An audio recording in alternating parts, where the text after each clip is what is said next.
Bismillahirrahmanirrahim. Assalamualaikum warahmatullahi wabarakatuh.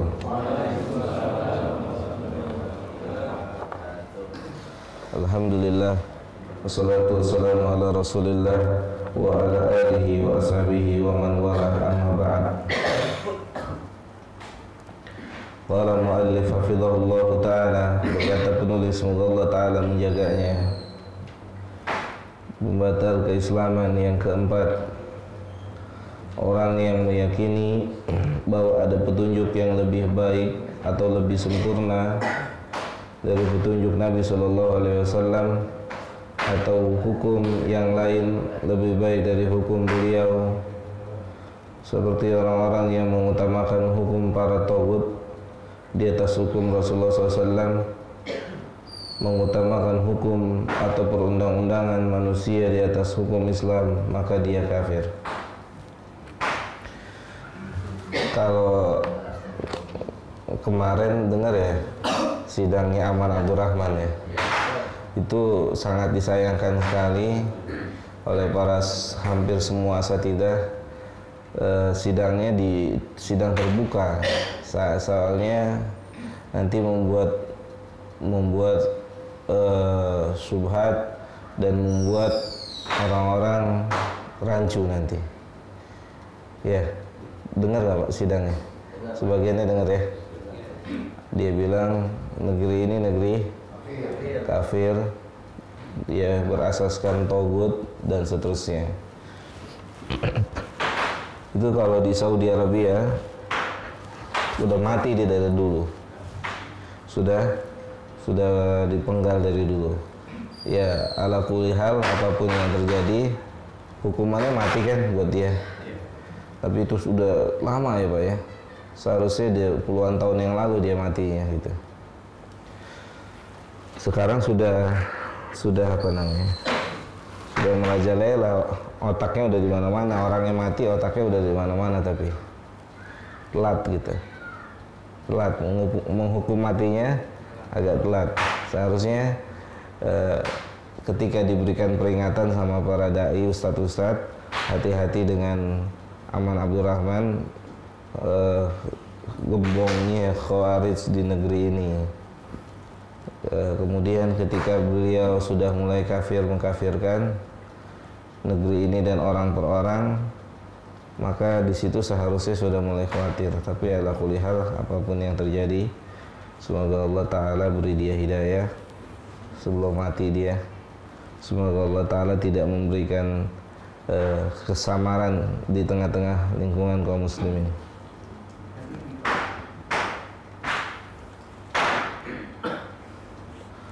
Kita lihat penjelasan Syekh Fauzan hafizahullahu ta'ala.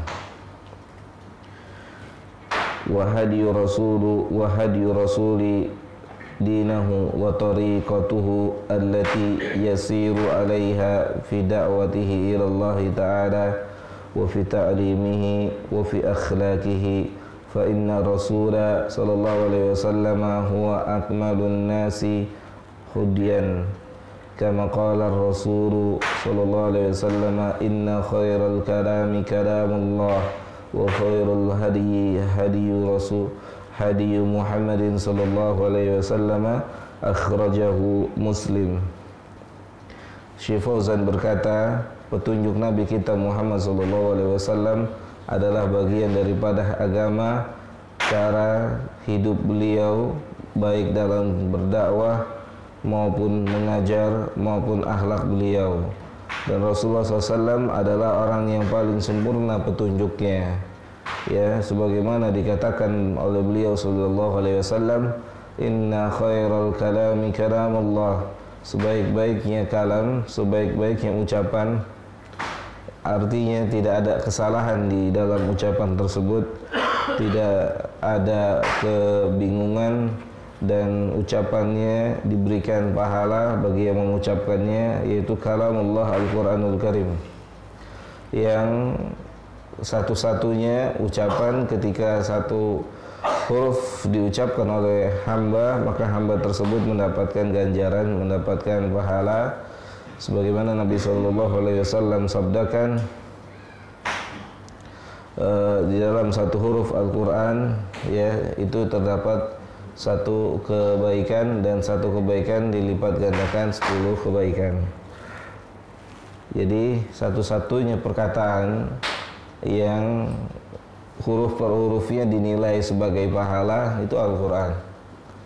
Adapun selain Al-Quran maka secara umum kalau dia baik maka baik, kalau dia buruk maka buruk. Tapi kalau Al-Quran satu-satu ya, satu-satu, satu huruf orang yang membacanya menyebut-nyebutnya mendapatkan kebaikan. Wa khairul hadi hadyu Muhammadin sallallahu alaihi wasallam, dan sebaik-baik petunjuk ya, kita butuh petunjuk dalam hidup ini, dalam kehidupan ini, dan sebaik-baik petunjuk yang menunjuki jalan hidup kita di atas tanah ini adalah petunjuk Nabi kita Muhammad sallallahu alaihi wasallam. Jangan sampai kita salah minta petunjuk. Jangan sampai salah kita nanya petunjuk. Kayak kita di jalan, Pak, kalau mau tanya orang, Pak, kan lihat-lihat, Pak, ya orangnya. Ini kira-kira orang ini dari sisi lahiriahnya tahu tempat gak? Mungkin gak untuk kita tanyakan gitu. Apalagi kalau dia sudah pakaian seragam gitu, Pak ya. Seragam apa, Pak?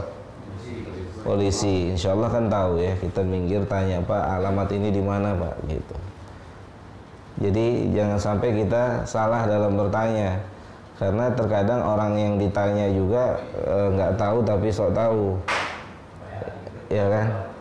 Pak, jalan ini kemana? Saya pernah, Pak, mau ngajar di Masjid Kuba, ya, Masjid Kuba di Tanah Abang, namanya Masjid Kuba, di sini juga Kuba namanya tuh. Saya tanya waktu pertama kali saya datang ke situ cari-cari Kuba, Pak, mana Masjid Kuba? Dia bilang apa? Oh, Kuba di Depok. Kuba di Depok. Salah, ini Tanah Abang, Kuba di Depok. Kata saya. Dia ada ngajak bercanda, Pak. Kuba di Depok gitu.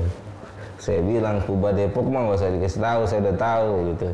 Kuba yang di sini gitu. Ya, kadang-kadang orang yang nggak tahu tapi sok tahu gitu, akhirnya sesat dan menyesatkan. Bukannya tambah dekat, tambah jauh gitu. Iya, dia nggak tahu masjidnya apa, jangan-jangan gitu ya. Ya, makanya ketika kita meminta petunjuk, artinya minta petunjuk di sini melihat petunjuk untuk kehidupan kita. Ya, jangan sampai kita salah, jangan sampai kita keliru. Karena setiap orang saat ini bisa menunjuki, setiap orang punya kebebasan memberikan petunjuk gitu. Tinggal petunjuknya itu benar atau salah. Tentunya kebenaran itu ketika terdapat dalam Al-Quran maupun terdapat dalam hadis Nabi Muhammad SAW. Fahuwa akmalun nasi hadiyan min haitsu muamalatihi ma'an nasi wa ma'al mad'uwin. Fakana hadiyuhu ma'an nasi annahu yu'amiluhum bi ahsanil mu'amalati wa yad'uuhum bi ahsani tariqati, kama qala ta'ala wa innaka la'ala khuluqin 'adzim, wa qala ta'ala fa bima rahmatin minallahi linta lahum walau kunta faddan ghalidhal qalbi lan faddu min hawlika fa'fu anhum wastaghfir lahum wasyawirhum fil amri. Nabi Muhammad SAW adalah orang yang paling sempurna petunjuknya. Hal itu dapat dilihat dalam muamalah beliau bersama manusia, muamalah beliau bersama orang-orang yang didakwahkan. Maka Nabi SAW bermuamalah kepada semuanya bi ahsanil muamalati, dengan muamalah yang paling baik. Artinya begini, Pak, ya, seorang yang memberikan petunjuk kan seharusnya di dalam dirinya itu ada petunjuk. Paham nggak, Pak? Kita bicara ilmu, ya, akan lebih mudah orang terima ketika ilmu itu jadi amal di diri kita, bukan hanya sebatas apa, Pak? Teori. teori. Kita makanya dulu waktu kita belajar itu ya ada ungkapan dari penulis, al akhlaqu laisa fil lisani. Akhlak itu, bab pelajaran akhlak itu bukan di lisan. Pelajaran akhlak itu di badan, anggota tubuh. Jadi akhlak itu sebenarnya bukan pelajaran makan dengan tangan kanan, makan dengan tangan kiri, tapi contoh. Akhlak itu adalah contoh, gitu. Sebagaimana misalnya kalau kita lihat hadis Nabi kita Muhammad SAW, al-muslimu man salim al-muslimuna min lisanihi wa yadihi. Hadis ini salah satu tentang akhlak, petunjuk akhlak Nabi kita SAW, yang tidak pernah ada orang yang terluka oleh beliau SAW, baik dengan lisan maupun dengan anggota tubuh, tangan atau kaki. Bahkan dalam perang saja, Pak, orang yang dibunuh oleh Nabi itu cuma satu, Pak. Selama peperangan yang beliau ikuti, dari semua peperangan yang beliau ikuti, manusia yang dibunuh dengan tangannya sendiri cuma satu. Bayangkan, Pak, itu perang, Pak. Nabi SAW cuma satu orang yang dibunuh dengan tangannya sendiri. Artinya hilangnya nyawa itu bukan tujuan akhir. Tujuan akhirnya itu adalah agar orang itu kembali kepada Allah Subhanahu wa taala. Ya. Kemudian begitu kasih sayangnya Nabi SAW. Dalam perang cuma satu. Abdullah bin Ubay bin Salul namanya, orang yang dibunuh oleh beliau SAW. Itu pun karena Abdullah bin Ubay bin Salul adalah orang yang sangat meresahkan, mengganggu Rasul dan para sahabatnya, mengganggu agama Islam. Ya, maka dia mendapatkan ganjaran yang setimpal dengan apa yang dia lakukan.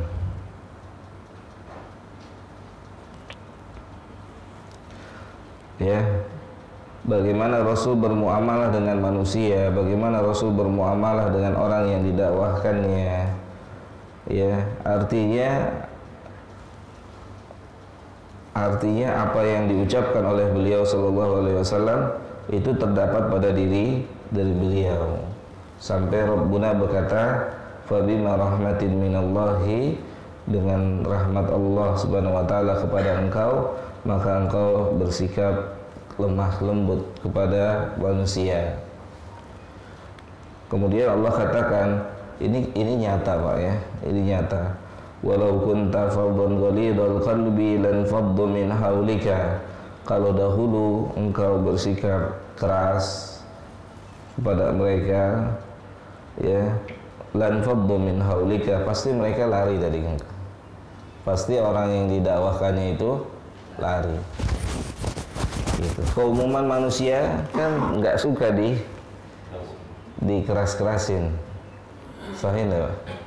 Keumuman manusia. Makanya Allah berkata, walau kunta faddan ghalidhal qalbi, kalau dulu sikapnya enggak seperti itu dalam dakwah, lan faddu min haulik, manusia lari.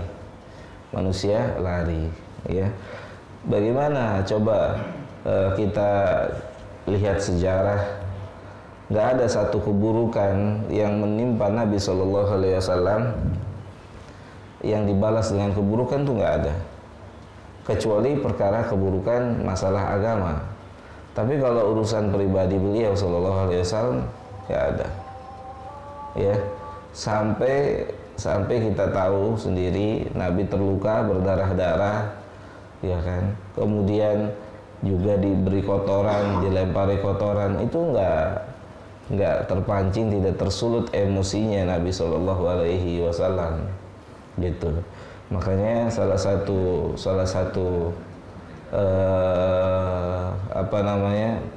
metode dakwah yang diterapkan atau yang memungkinkan bisa berhasil adalah apa yang telah ditempuh oleh beliau sallallahu alaihi wasallam.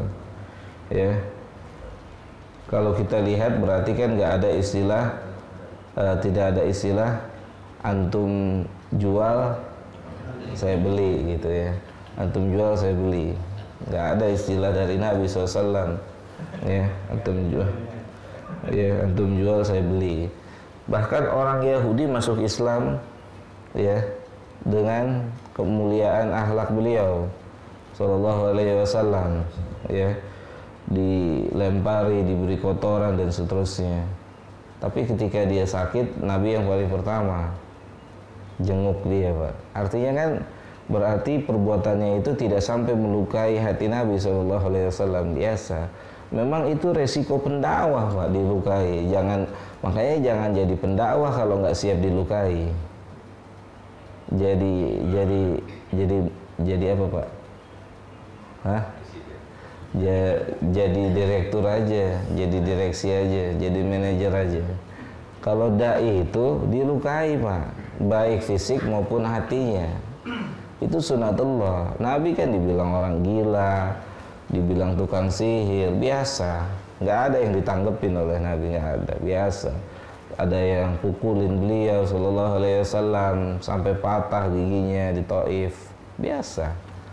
Itu resiko dai, biasa. Ya.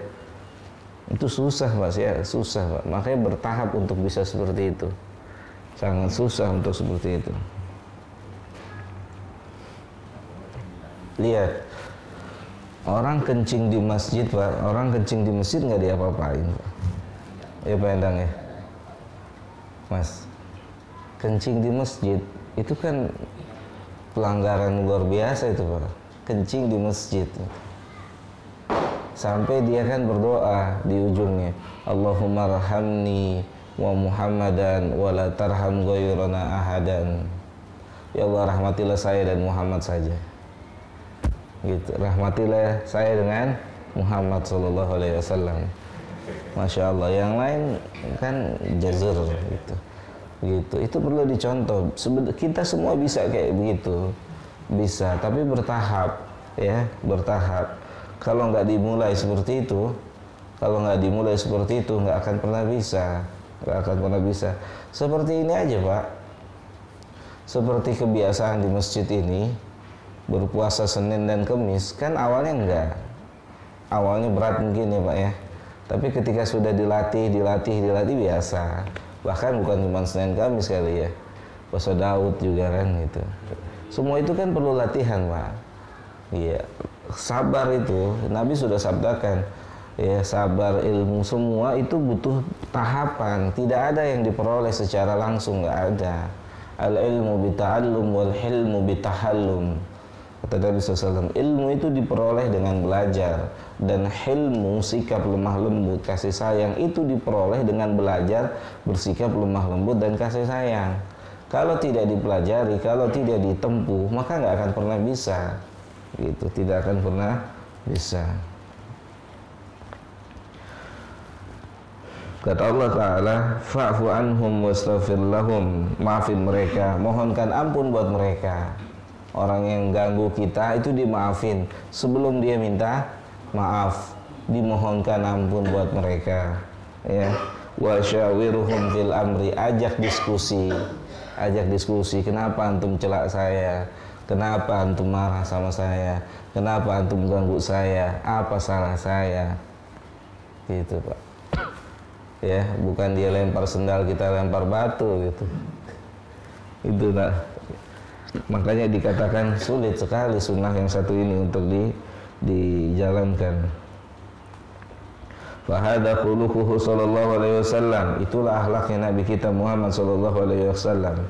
Kana yu'allimun nasa bi ahsani tariqatin, maka alaihi salatu wasallam yasta'milul ghildati awil ghadab fi ta'lim kama fi qisatil ladhi dakhala wa bala fil masjid fa amarahum ay yatrukuhu hatta yakmula baulahu thumma amara bidanubin min ma'in fasabba alaihi thumma da'ahu wa qala lahu innal masajida lam tubna lidzalik wa innama buniyat lidzikrillah. Ya. Kemudian Syekh Fauzan mencontohkan mulia tingginya akhlak Nabi SAW, yaitu ketika berhadapan dengan orang yang kencing di masjid.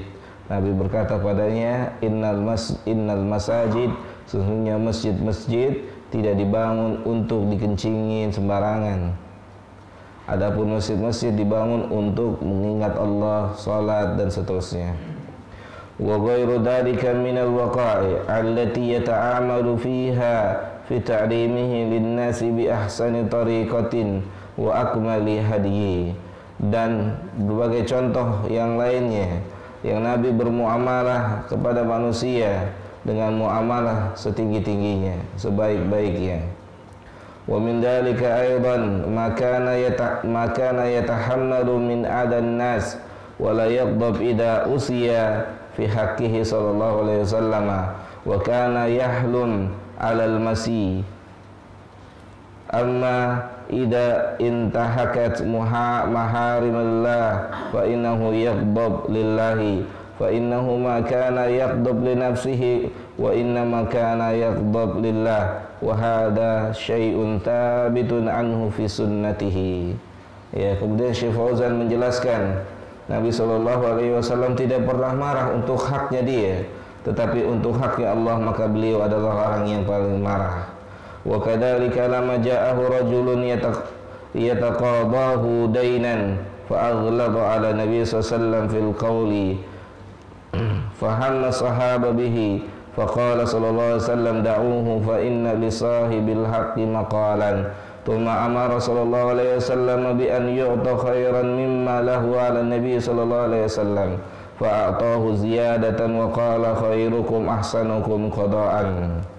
Demikian juga dengan orang yang nagih hutang pada Nabi SAW, yang padahal Nabi sudah membayarnya, ya, padahal Nabi sudah membayarnya. Kemudian membuat geram para sahabat, tetapi Nabi yang mulia SAW tetap memberikan, membayar balik, membayar lagi, ya, tidak apa Pak? Tidak dipermasalahkan oleh Nabi yang mulia sallallahu alaihi wasallam. Wa kadzalika hadiyuhu sallallahu alaihi wasallam fi ta'amulihi ma'a ahli baitihi kana sallallahu alaihi wasallam yata'amalu ma'a ahli baitihi khairal muamalati wa yaqulu khairukum li ahlihi wa ana khairukum li ahli. Sebagaimana juga akhlak Nabi SAW di rumah beliau, ya, di rumah bermuamalah dengan keluarganya. Nabi SAW bersabda, sebaik-baik kalian adalah orang yang paling baik kepada keluarganya. Kalau orang baik sama orang yang ada di luar sana, Pak, itu bisa benar bisa salah, Pak. Bisa jadi apa, Pak? Palsu. Bisa jadi palsu.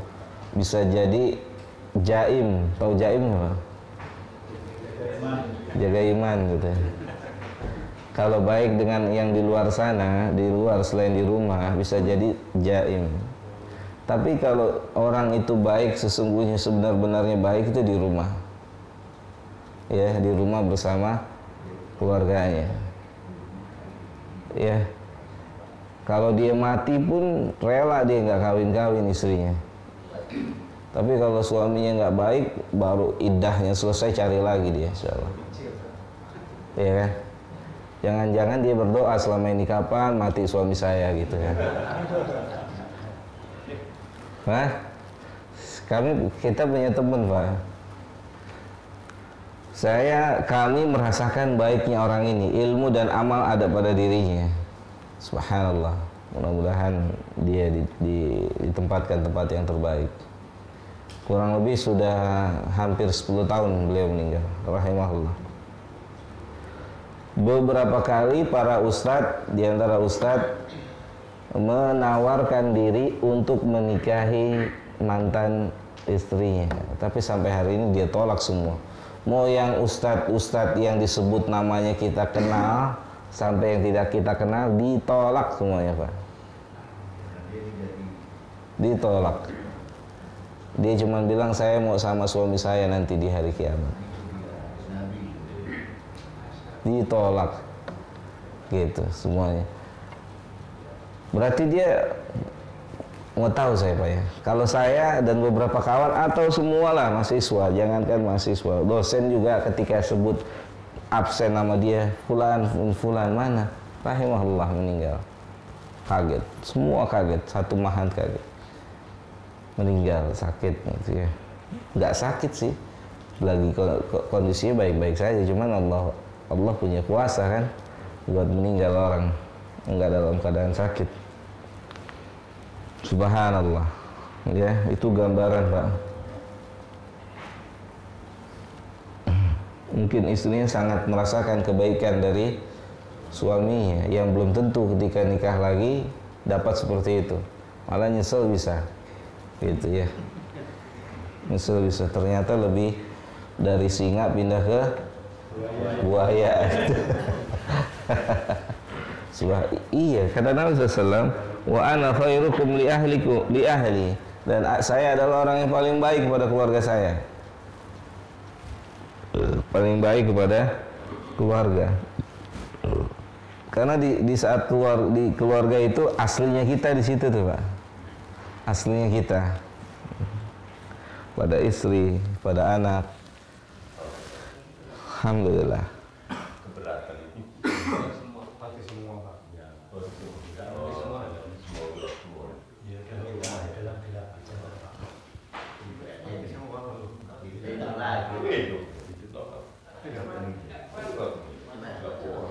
Nggak kuat, emang ada yang nambah Pak Enang? Yang mana? Oh ya, nambah satu.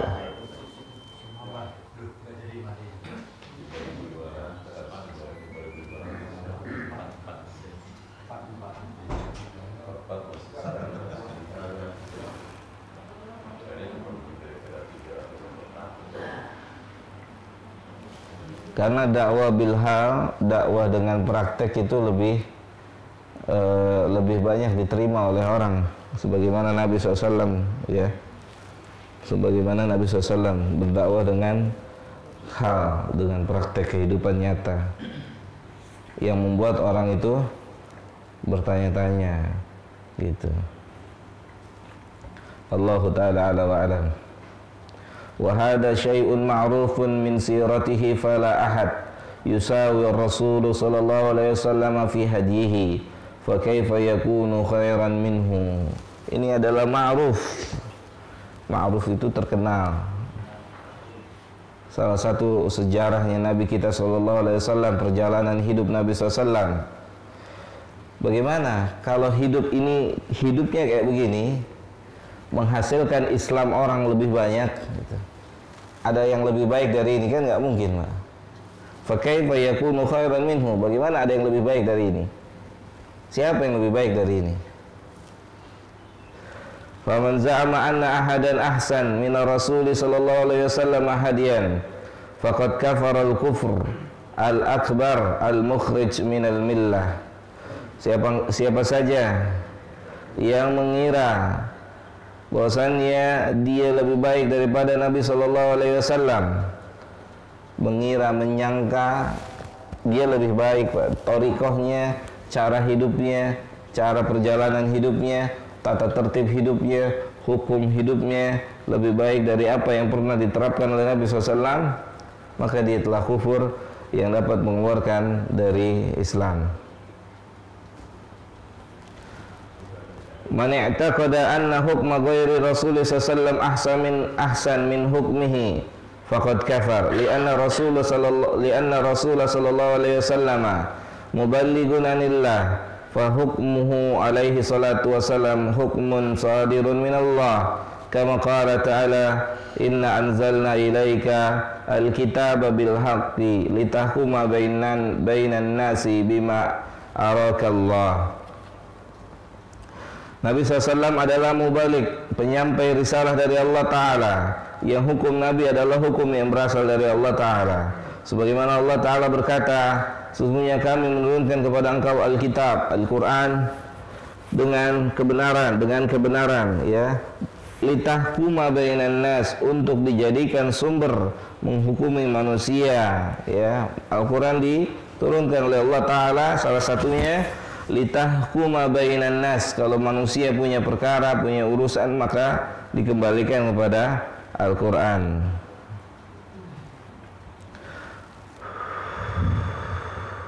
Kemudian Allah Ta'ala berkata dalam ayat yang lain dalam surah Al-Maidah ayat 49, wa anihkum bainahum bima anzalallah, tegakkanlah hukum antara mereka dengan apa yang diturunkan oleh Allah Ta'ala. Rasulullah sallallahu alaihi wasallam innama yahkumu bi hukmillahi wa bima arahu Allah wa lam yakul lahu bima ra'aita bal qala bima araka Allah. Dan Nabi kita Muhammad sallallahu alaihi wasallam memutuskan hukum dengan apa yang Allah putuskan, tidak bertanya kepada manusia bagaimana menurut engkau, bagaimana pendapat engkau. Gitu, Pak. Jadi untuk memutuskan hukum adalah mutlak miliknya Allah. Tidak ada satu perkara yang tidak ditetapkan oleh Allah Subhanahu wa Ta'ala. Nabi saja menetapkan hukum itu dengan ketetapannya Allah Subhanahu wa Ta'ala. Fayajibu takdulu hukmuhu bitaslimi wal inqiyad. Wajib hukumnya menerima hukumnya Allah Ta'ala. Kama qala ta'ala fala wa rabbika la yu'minuna hatta yuhakimuka fima syajara bainahum thumma la yajidu fi anfusihim haraja mimma qadaita wa yusallimu taslima. Ya, fala wa rabbika, demi Rabbmu, tidak beriman secara keimanan sempurna siapapun manusia yang sampai mereka menjadikan Muhammad sallallahu alaihi wasallam adalah sumber hukum, hatta yuhakimuka fi ma syajara bainahum. Jadi tidak beriman secara sempurna, Pak. Keimanan itu bisa hilang dalam diri seseorang atau hilang kesempurnaannya kalau tidak menjadikan Islam Nabi kita sallallahu alaihi wasallam sebagai sumber hukum.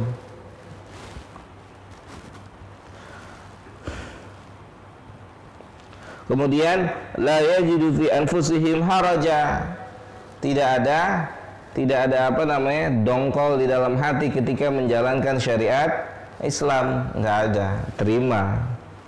Ya, wa yajidu fi anfusihim haraja mimma qadaita wa yusallimu taslima, menerima.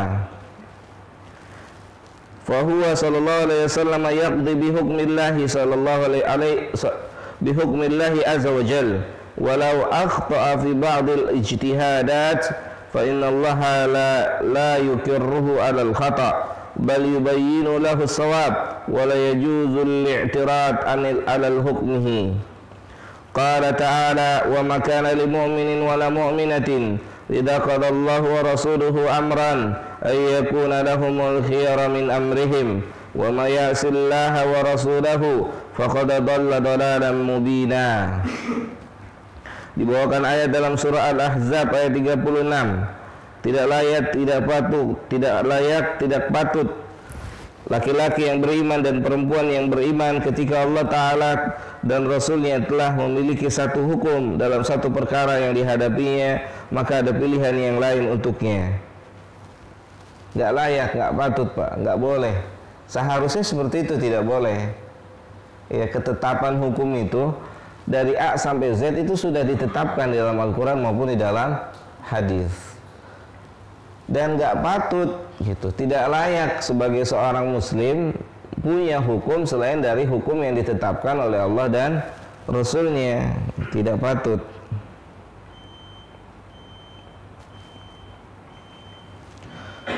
Kemudian qala ta'ala, dibawakan perkataan Allah Ta'ala dalam surah Al-Hasyr ayat ke-7, wa ma atakumur rasulu fakhuduhu wa ma nahakum anhu fantahu wattaqullaha innallaha syadidul iqab. Dan apa yang datang kepada kalian dari Rasul Muhammad sallallahu alaihi wasallam maka ambil, perintahnya ambil. Ya, bukan pilih-pilih, ambil. Wa ma nahakum anhu fantahu, dan apa yang beliau larang tinggalkan, bukan pilih-pilih juga yang mana harus ditinggalkan larangannya. Wattaqullah, dan takwalah kepada Allah Ta'ala, sungguh Allah sangat keras siksanya. Kemudian Allah Ta'ala berkata, wa ma yantiqu anil hawa in huwa illa wahyu yuha. Nabi kita Muhammad sallallahu alaihi wasallam tidak berbicara dengan hawa, tetapi beliau bicara atau apa yang diucapkannya adalah wahyu dari Allah Subhanahu wa taala.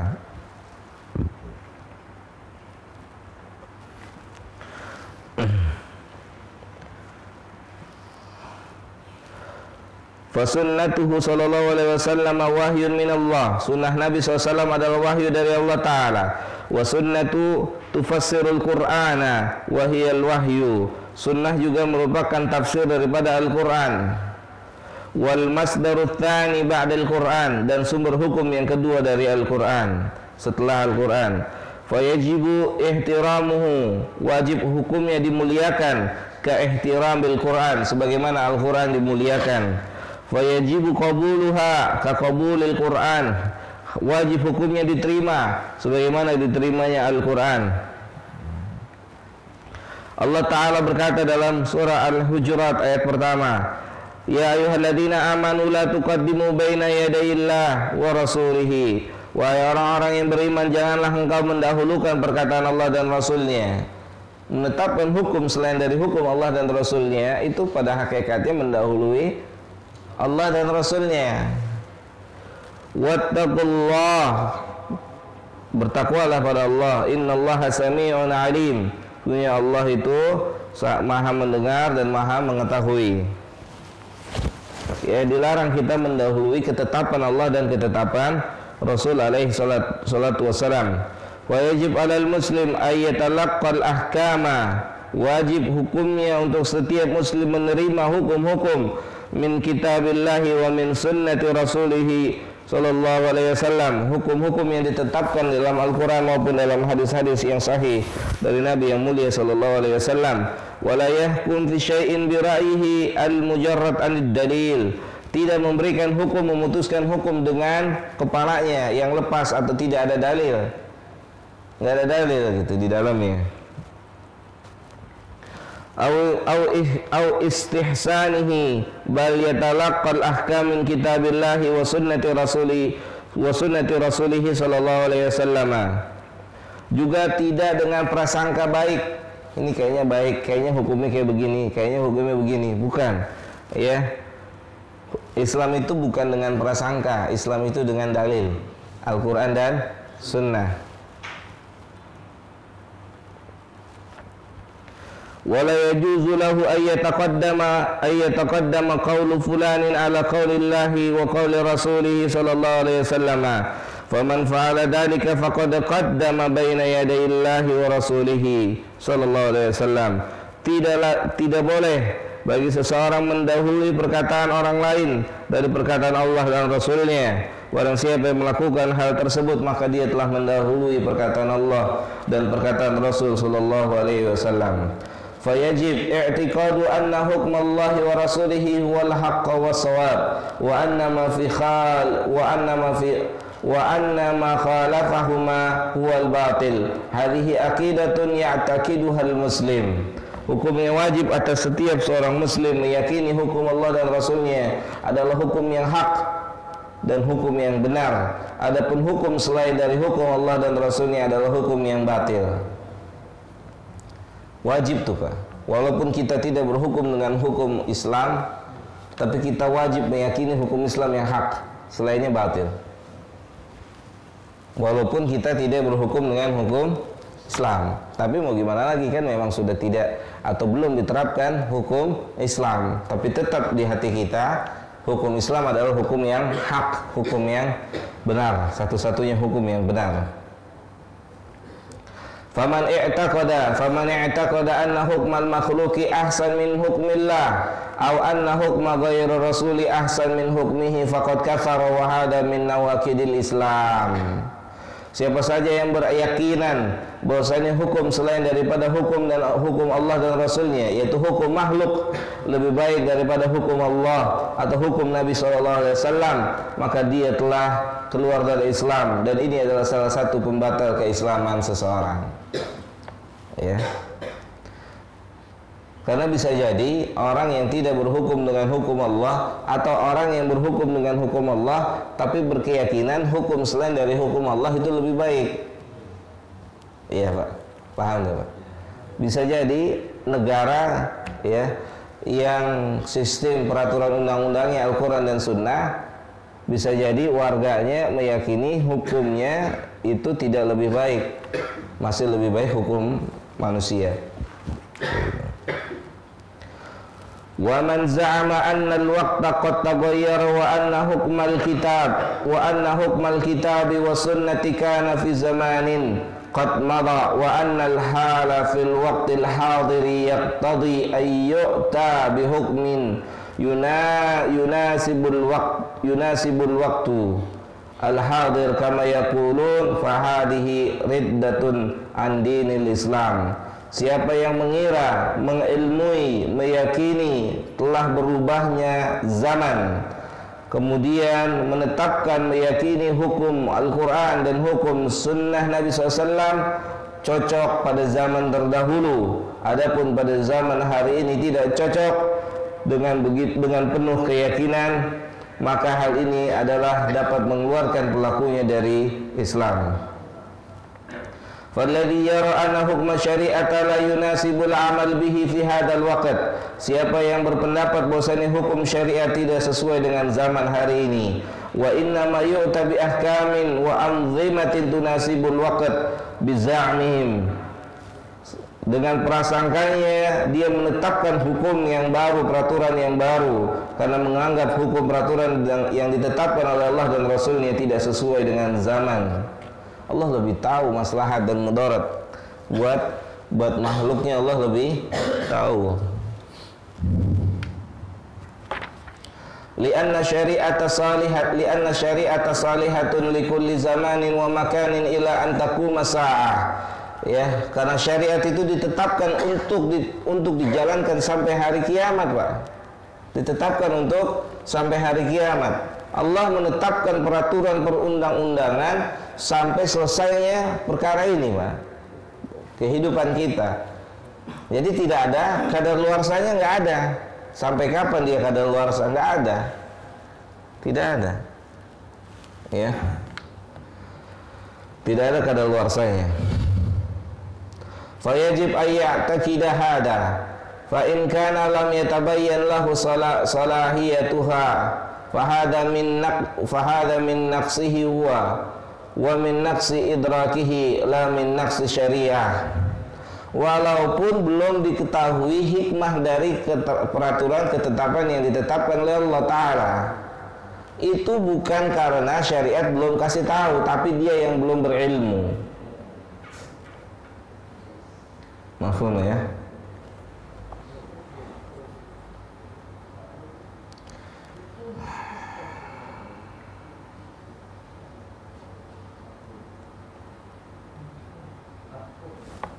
Ada soal ya? Banyak.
Enggak ada soal ya?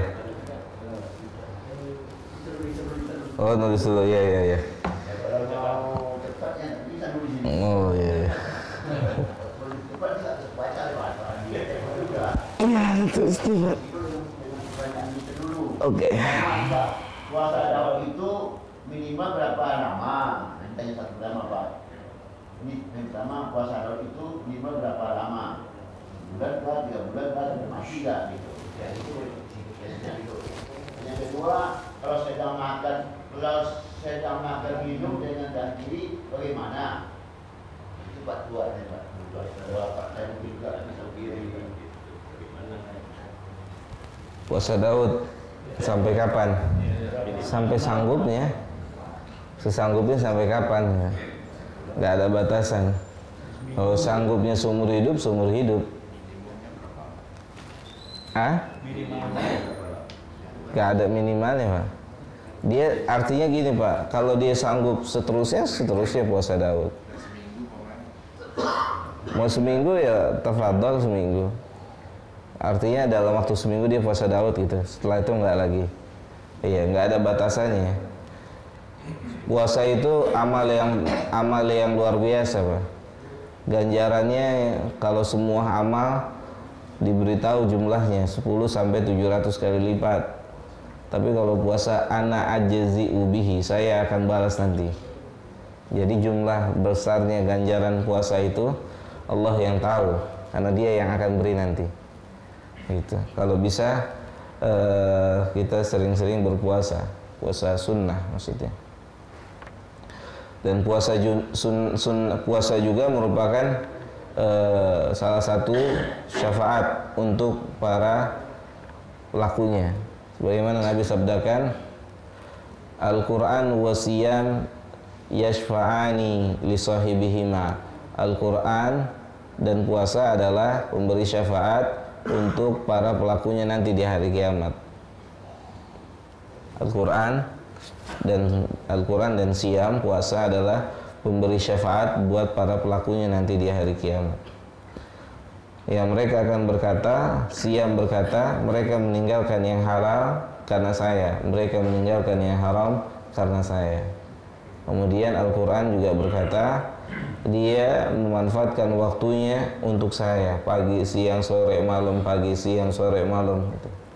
Gak ada waktu untuk yang lain kecuali Al-Quran. Atau untuk yang lain hanya sebatas apa, Pak? Sebatas ya sekedarnya aja. Kalau kita kan akhirat yang sekedarnya. Benar nggak? Akhirat yang sekedarnya, dunia yang sesungguhnya. Iya, benar, nyata itu. Kita ini akhirat yang sekedarnya, dunia yang sesungguhnya. Benar nggak, Penang? Berat ya untuk ngomongnya ya. Ih, nyata.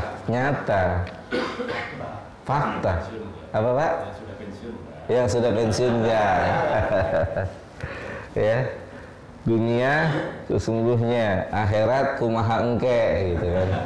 Ya, benar ya. Kumaha engke gitu. Dunia kejar-kejar. Akhirat nanti aja deh gitu. Makanya kan, Pak. Makanya kan Nabi udah bilang pada kita, kalau hidup di bumi ini kun ka'annaka ghoriban aw abiri sabil, seperti orang pengembara atau yang nyebrang. Pengembara kan cuma lewat doang gitu. Dikasih kasur aja Nabi bilang apa kebutuhan saya sama dunia sebentar doang kok gitu. Kebutuhan saya sama dunia sebentar. Kalau Nabi punya emas di rumah, masih ada di rumah, dia galau, risau kalau belum dikasih orang. Kalau kita, kalau udah dikasih orang, galau gitu. Ya, apalagi hilang. Kalau Nabi, kalau masih ada di rumah, dia galau. Ini harus habis. Nggak pernah sampai lebih dari 3 hari. 3 hari. Ya, nggak pernah lebih dari 3 hari. Itu harus habis. Subhanallah. Itu menunjukkan ya kesungguhan beliau sallallahu alaihi wasallam. Puasa Daud itu minimal berapa lama? Saya punya kawan sebelum saya kenal di Lipia Jakarta, selama kenal di Lipia itu orang kawan puasa Daud. Saya tanya sama temen dia yang dulu satu ma'had dengan dia sebelum kenal sama saya Lipia. Dia bilang dari mulai dia SMA sampai hari ini di Lipia dia puasa Daud. Ajib, Pak. Subhanallah, istiqomah.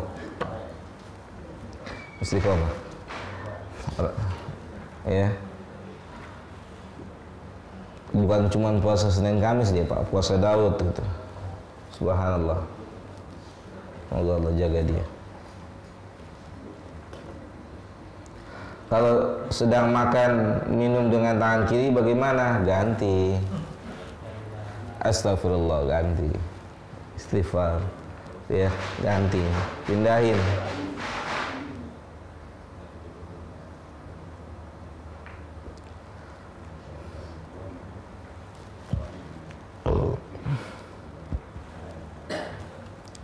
Ada perempuan yang tidak mau nikah dengan alasan ini dan itu dan sebagainya. Bagaimana hukumnya terhadap wanita tersebut? Jangan dihukumi dulu, dinasihatin dulu. Sebelum dihukumi, dinasihati terlebih dahulu. Ya, apa? Diangkat dulu syubhatnya. Ini dan itunya itu apa? Sebutin. Gitu. Ini dan itu yang dimaksud dengan ini dan itu apa? Sebutin. Kalau udah disebutin, kita singkap subhatnya, kita hilangkan subhatnya. Seperti itu ya. Jangan dihukumi dulu, tapi dinasehati dulu, diterima dulu ini dan itunya apa. Apakah dia menyelisihi sunnah? Iya jelas, kalau nggak nikah lahiriahnya menyelisihi sunnah. Man ragiba an sunnati falaysa minni. Siapa yang tidak suka sama sunnahku maka dia bukan bagian dari saya, bagian dari umat beliau. Kalau demikian apakah dia kafir? Waduh. Kalau demikian apakah dia kafir? Ntar dulu ya, ditanya dulu pelan-pelan, sabar. Ntar jadi pengikutnya Aman Abdurrahman lagi gitu ya kan? Gampang banget ngafir-ngafirin orang gitu Pak ya. Sabar gitu ya, sabar. Kita bil hikmati wal mau'izati al hasanah gitu. Tetap mohon penjelasannya. Jazakallahu khairan. Gitu Pak ya. Jadi ditanya dulu, ya ditanya dulu, diberikan penjelasan, diangkat subhatnya. Ini wanitanya berapa tahun nih Pak umurnya? Mungkin ada yang mau nampung sini. Nanti soalnya yang pemilik soal boleh tanya sama jamaah nih, siapa yang mau nampung nih. Nggak taunya jauh umurnya udah 50 tahun gitu. Enggak nih, paling 30 nih kayak ini gitu ya. 30 40. Benar nggak? Benar nggak? Lebih ya? Tanya ya Pak ya. Ya, siapa nih? Apa hukum mengambil gambar foto dan video makhluk sama dengan menggambar makhluk? Ikhtilaf ulama. Nanti sebagian kalau dia itu mutlak memindahkan seperti foto atau mubasyir siaran langsung, sebagian ulama mengatakan itu tidak bagian daripada gambar, tapi itu memindahkan gambar sebagaimana mir'ah itu kaca memantulkan, kan dia juga gitu, tidak ada editan, nggak ada tangan. Tapi kalau gambar itu murni edit, gambar itu bisa pas bisa tidak pas, tapi kalau surah, kalau foto atau rekam video kan dia juga nggak berubah, kecuali nanti sayanya nggak ada kumis dikumisin gitu kan, nggak jenggotnya dikit dipanjangin gitu. Nah ini nggak boleh, mafhum ya.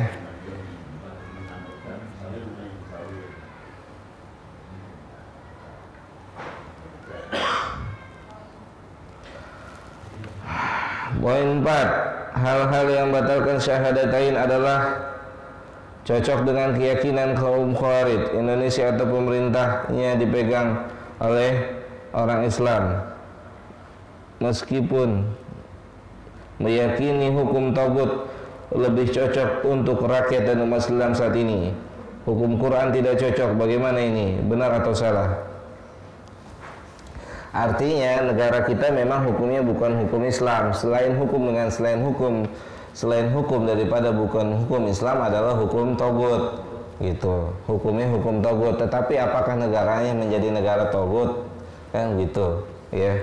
Nah para ulama jelaskan selama ya selama tidak diyakini hukum itu adalah hukum yang terbaik atau pengganti dari Al-Quran dan Sunnah, ya maka dia tidak sampai keluar Islam, tapi dia berbahaya berada pada pintu-pintu yang dapat mengeluarkan orang tersebut dari Islam. Pintu-pintu, dia diambang pintu-pintu tuh Pak. Karena apa? Karena kalau sudah keenakan dengan hukum ini, nanti akhirnya meyakini hukum ini adalah hukum yang terbaik dan gak mau ganti hukum. Gitu. Maka dia ada di pintu-pintu di ujung tanduk tuh Pak. Di ujung tanduk. Gitu. Karena tidak ada innal hukma illa lillah, tidak ada hukum kecuali hanya hukum Allah saja. Begitu. Ya. Sedikit komentarnya Pak. Ini menambahkan, saya pernah dengan hakim Pak ya. Sudah di hakim besar Pak, hakim kecil lagi Pak. Hakim tingkat, Mahkamah Agung, Hakim Agung. Nah, karena sama dia berdiskusi, dia bilang Indonesia tidak pantas berlaku hukum Islam. Artinya dalam Al-Quran katanya. Kenapa Indonesia satu tidak semuanya rakyatnya Islam terus mereka. Yang kedua, hukum Islam itu kejam, melanggar HAM. Dunia akan menantang. Nah, yang ketiga, apa itu tidak cocok untuk zaman sekarang. Sejak zaman tidak cocok katanya. Hanya tidak cocok pada zaman besok, pada zaman lusa. Nah, ini orangnya Muslim Pak nih. Dan ini kan dalam penjelasan dari pimpinannya. Waktu ada seminar katanya, begitu kita nggak bisa ini. Kenapa Indonesia negara Islam? Rakyat Indonesia bukan Islam semua katanya. Tidak ada agama lain. Yang kedua itu Quran melanggar hak manusia. Juga lagi tidak cocok dengan perkembangan kemajuan Indonesia. Jadi apakah itu yang dipegang oleh orang Khawarij itu Indonesia ini? Yang menyatakan maka Indonesia ini kafir, maka halal darahnya. Nah, ini yang kita sering tuh di TV diajarkan, tapi cari akar masalah. Sebenarnya ini akar masalahnya ini Pak. Mungkin orang TV itu, orang di TV itu tak pernah paham ini Pak. Iya. Iya, makanya itulah kita butuh kajian di mana-mana Pak. Butuh adanya pengajian di mana-mana agar manusia paham. Kan dia bisa ngomong kayak begitu pertama karena jahil, murakkab. Ya, sangat jahil tentang agama sehingga dia bicara seperti itu ya Pak ya. Pasti dia jahil ya. Makanya kan harus fahmul hujjah, dipahamkan hujjah. Ya, dipahamkan hujjah. Mudah-mudahan aja diberi hidayah, diberi petunjuk gitu. Kan sudah terjadi orang-orang Khawarij itu seperti di zamannya Ali bin Abi Thalib memberontak itu kan, memberontak ya, dan diperangi mereka oleh Ali, diperangi oleh Ali. Orang Khawarij itu ya melebihi kaum muslimin secara umum. Dari sisi baca Qur'annya, dari sisi ilmu agamanya dan seterusnya. Tapi mereka tidak hanya sampai di kerongkongannya saja. Gitu. Sufahaul ahlam. Kata Nabi SAW. Mereka punya ciri khas, ya ciri khasnya diantaranya sangat istimewa dalam ilmu din dari sisi hafalan dan seterusnya. Bukan berarti kita nggak boleh menghafal, bukan. Tetapi di antara keistimewaan mereka itu seperti itu, dan itu ada pada orang ini, pada orang-orang ini ada sekarang. Iya ada, itu salah sama dia. Ada, iya. Bahkan kita kalau mau datang nemuin dia, ya dia ini kepalanya udah ada Al-Quran 30 juz kepalanya. Antum ditanya, dites sama dia nanti cuma hafal juz 30 suruh pulang sama dia. Itu suruh pulang. Yang datang nemuin dia itu para ulama udah datang Pak. Syekh Ali Hasan datang nemuin dia di penjara, temuin dialog dengan dia gitu, karena udah rusak kepalanya gitu, sudah rusak. Allahu a'lam. Dan muridnya sekarang udah ada di mana-mana, Pak. Muridnya ada di mana-mana gitu, muridnya sudah di mana-mana.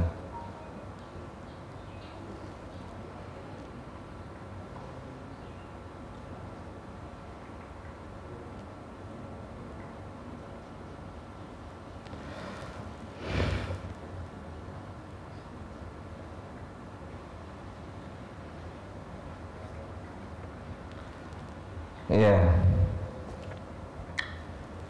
Tadi dikatakan bahwa Nabi SAW hanya membunuh musuh satu orang. Benarkah ini? Ya, PR buat yang nanya. Ya, PR buat yang nanya. PR ya.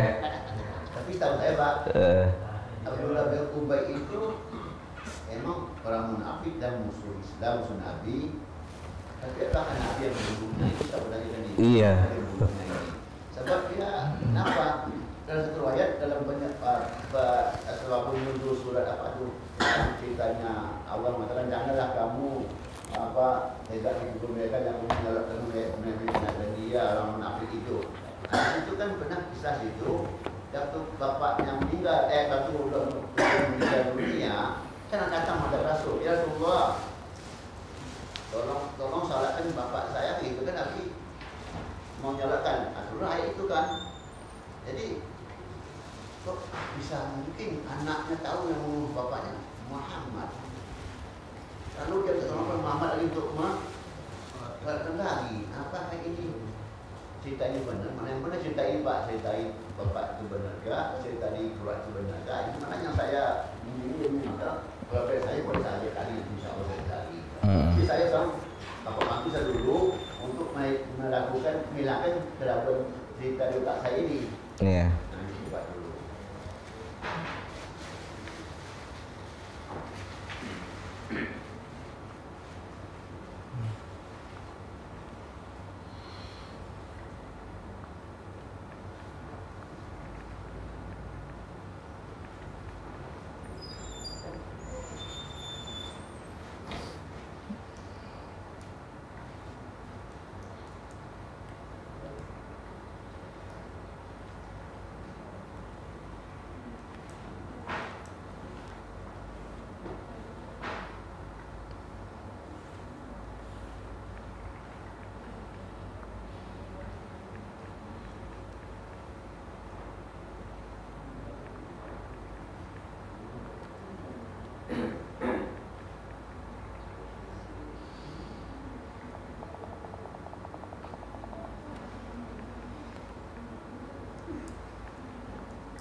Kalau saya lihat di kitab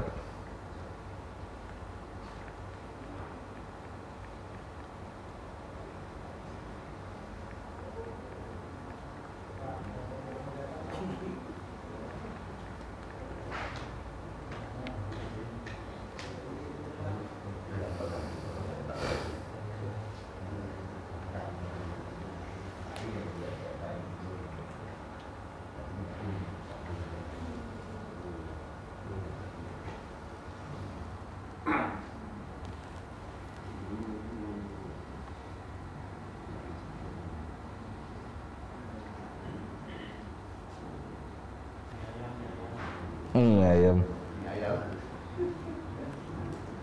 Ayamnya beralih Pak. Oh, gak juga. Bisa ya Pak.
Nggak usah dibuka Pak.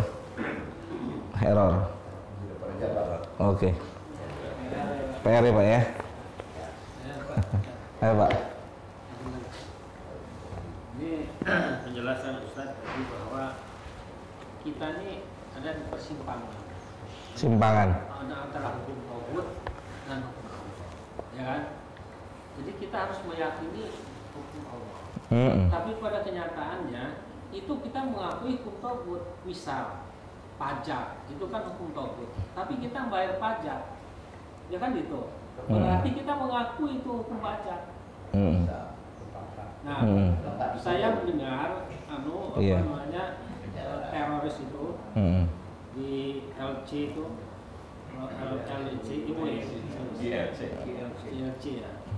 Dia mengatakan bahwa di luar itu semuanya tauhid, hukum tauhid, ya kan? Iya. Kemudian dia tidak mau ikut bendera, upacara bendera, dia tidak mau ini dan itu. Nah berarti dia tegas bahwa dia mengikuti hukum Allah. Nah tetapi kita artinya dia termasuk khawarij, dia diancam khawarij. Berarti kan itu di persimpangan tadi. Iya. Nah itulah dia yang saya kemarin tanyakan. Apa tuh? Bahwa kita ini bagaimana sikap kita ini, sementara di lain pihak adalah hukum tauhid, sementara kita harus meyakini itu adalah hukum Allah. Tetapi kita meyakini bahwa hukum tauhid itu berjalan. Dan kita mengakui bayar pajak berarti kita ikut mengakui. Nah itu mohon penjelasannya Mas. Kita mengakui, tidak membenarkan Pak. Menjalani aja kita. Iya, karena kan mata bihil balwa, karena kita ada di sini, sudah ada di sini, sudah ada di negeri ini, tinggal ditakdirkan di negeri ini. Begitu. Ada lagi? Tapi itu Pak, baru satu Pak. Saya kalau kita yang terpaksa. Si pemerintah itu apakah cuma tidak yang memaksa kita itu? Ini juga Pak. Itu yang dipegang oleh orang-orang khawarij di sini Pak. Atau JIT, JAD. Iya. Ada di IKA lagi ini sebenarnya sudah 3. JIT, Jamaah JAT, Jamaah Ansar Tauhid, JAD, Jamaah Ansar Daulah, HTI, JI, Jamaah Islamiyah, satu lagi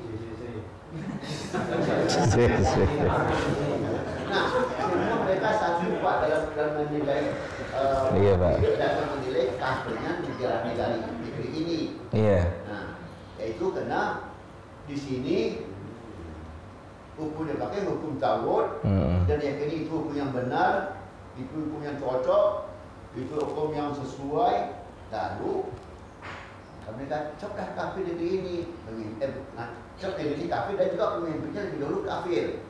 Ada juga siapa mengikuti juga kafir. Maka kita ini juga masuk mereka kafir juga mereka itu. Nah, jadi katanya mereka kalau kalian membom satu salah kami pemerintah atau musuh kami atau orang-orang non Islam, mati dulu Islam. Dan apa masalah? Ansar ini juga kafir juga karena dia juga sama saja itu katanya. Iya. Nah, itu kemana Pak benar-benar begitu? Kita juga kafir mereka karena kita mendukung lebih baik lagi kita mendukung pula, membenarkan pula. Menjadi Hakim Agung dan mengatakan membenarkan pula, justru dikatakan Quran tidak cocok, Quran itu sudah ketinggalan zaman, dia itu melanggar hak asasi manusia. Nah itu kan, maka pantas saja mati, orang ini mati apa rakyat mati ini, jangan disalahkan. Tanya begitulah kayak orang ISIS di sana kan, di Syria itu, dan ingat tuh rasa mereka itu, yang Islam itu akan dibunuh karena dia nggak mau mengikut ISIS. Iya betul. Nah, kenapa? Karena nggak sesuai dengan dia sesuai dengan beda ISIS, maka anggap kafir juga. Maka harus mati. Islam yang ini anggap nggak masalah, karena kafir hukumnya katanya begitu. Jadi itulah karena dari kata yang tadi dikatakan, mereka itu tegas menilai satu hukum. Hukum tidak Quran, tidak sunnah, tidak Quran sunnah itu tauhid. Nah, tauhid harus diperangi. Yang Quran sunnah itu harus dibela. Iya betul. Nah, tegas. Nah, kita orang nggak tapi kita nilai mereka di mata mereka itu. Ya, kita ini orang yang nggak berani tegas. Salah kita sama mereka, Pak. Iya. Menyikapi Quran dan Sunnah ini. Artinya gini aja Pak, siapa ulama yang sepemahaman dengan dia, gitu aja, selesai urusannya. Ada nggak ulama yang sepemahaman berjalan seperti pemahamannya mereka? Kalau nggak ada ya berarti udah tinggalin. Nggak usah bingung Pak. Jadi ulamanya mana gitu? Yang seperti mereka ini hari ini, ulamanya siapa? Sebut coba. Ya paling itulah kita. Iya, kita kan Muhammad Abdurrahman. apa dia dianggap ulama Pak gitu kan? Dia sudah sekelas bin Bas kah? Sekelas Utsaimin kah? Yang dikatakan tidak ada orang di kolong langit ini yang sekelas dengan bin Bas, Utsaimin, Albani. Kan itu 100 tahun per 100 tahun Pak. Belum sampai 100 tahun lagi nanti akan muncul orang-orang seperti ini kan. Seperti 3 orang ini Pak, bin Bas, Utsaimin, Albani. Mujaddid, yaitu orang yang menjaga agama gitu. Nah, apakah dia udah dikatakan sekelas sama dia, Utsaimin? Kalau udah dikatakan, siapa yang mengatakannya? Mereka sendiri, murid-muridnya, begitu kan? Kalau 3 orang ini bukan yang murid-muridnya lagi, yang nggak seneng juga tunjuk beliau sebagai ulama, bahkan muftinya negeri Saudi Arabia, begitu. Artinya hidup ini kalau melihat kayak begini Pak, kita lihat aja patokannya siapa ulama yang sejalan dengan mereka. Kalau nggak ada, selesai, ini istihad mereka. Iya, terus kemudian dalam sejarah bagaimana perjalanan hidup Nabi dan para sahabatnya seperti apa? Ada Khawarij yang menentang Ali. Iya, memang kan keistimewaan mereka seperti itu Pak. Keistimewaannya tegas. Bukan berarti kita nggak tegas. Kan memang keadaannya udah seperti ini, yang kita diminta untuk taat kepada ulil amri, kepada pemerintah, kemudian kita minta hak kitanya kepada Allah, gitu. Kita minta hak kita kepada Allah Subhanahu wa taala. Ya. Ketika saya tanya juga dulu ya sama salah seorang guru gitu, kenapa kok beliau bisa kayak begitu? Cuman itu, Syekh bilang begini, udah jalan sendiri gitu. Kita hidup nggak bisa berjalan sendiri, apalagi hidup beragama. Agama kan ada contohnya, ada panutannya, siapa gitu yang berjalan dengan perjalanan hidup kita beragama gitu. Apakah ini bisa dipulangkan, disandarkan pada Nabi SAW dan para sahabat, tabi'in, tabi'ut tabi'in gitu. Kalau ditanya pada mereka, siapa yang sependapat dengan antum dari sahabat, kemudian dari tabi'in, dari tabi'ut tabi'in, ya enggak usah jauh-jauh lah ke sana lah gitu Pak. Enggak usah jauh-jauh kepada sahabat, sebutin ulama saja yang sejalan dengan antum.